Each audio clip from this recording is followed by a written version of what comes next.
Now, I don't think there's anyone on this earth that takes doing their duty as seriously as Leroy Jethro Gibbs, but that noble sensibility might have come back to bite him in the butt on this week's NCIS.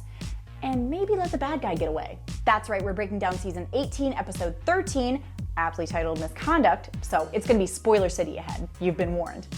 I'm Anna Rumer, and this is Pop Culture Social Call. Since Gibbs was suspended for beating an animal abuser, we've been watching him on what is basically an extended vacation.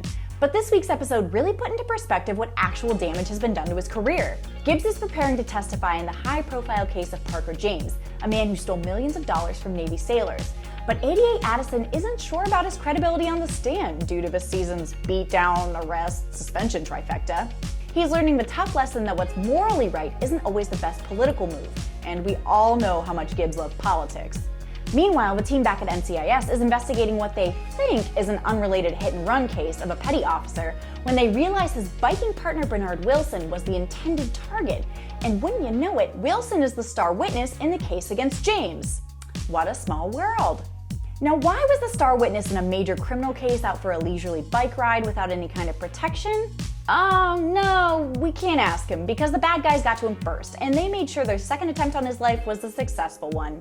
While the team at NCIS is on the case trying to connect Parker's team with Wilson's murder, Addison is trying to figure out how her case still stands now that her star witness is dead and her other star witness is having a credibility crisis. She ultimately decides to put Gibbs on the stand, but maybe those two should have worked out what they were gonna say first, because Gibbs was Gibbs and answered with like 2 syllables per question, and the cross-examination was uninspiring for the jury. James ends up getting acquitted, and while he's feeling a little saucy, Gibbs made sure to let him know this wasn't the end of things.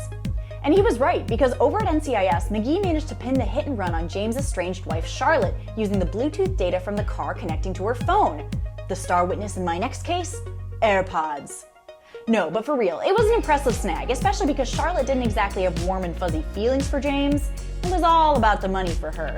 McGee managed to solve the case just in time for Gibbs to sneak a tracker in James's passport, and it was curtains for the not-so-happy couple at the end of the day.